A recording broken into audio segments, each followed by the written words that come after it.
I don't know what I just got myself into again. Cause I just did the same thing on my truck.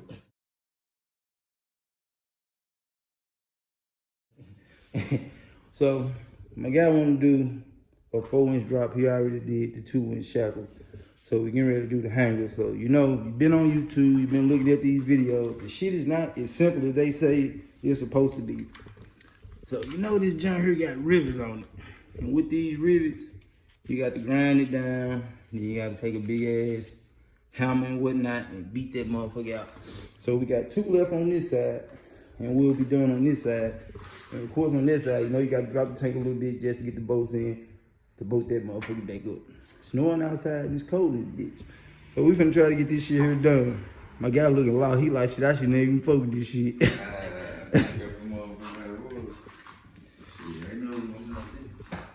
Yeah, but you know, you got a 99 to a 06 Silverado, whatever the case may be. You trying to do a 2-inch drop, 4-inch drop.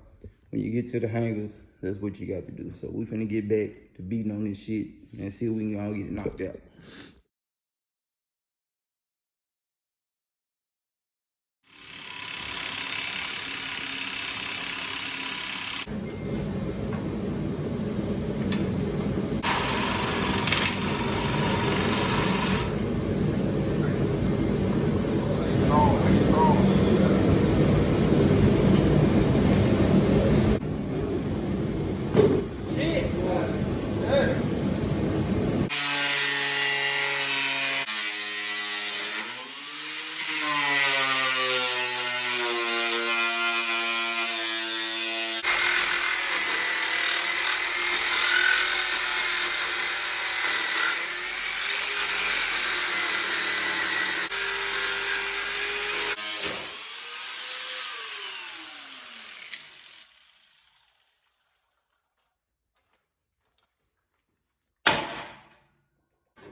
Passenger side done, driver side done. Now you get to the driver side, just know you do gotta drop that tank.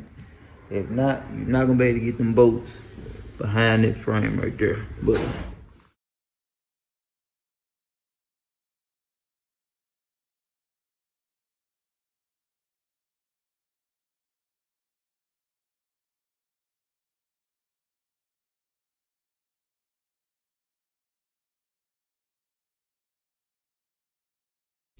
we drop them bags up the interstate. Work out down there every day, we got plenty of way. When it about business, they finna play. Hit the pay just to make sure that the business straight. How to get paid, let me demonstrate. Nothing but bread on my dinner plate.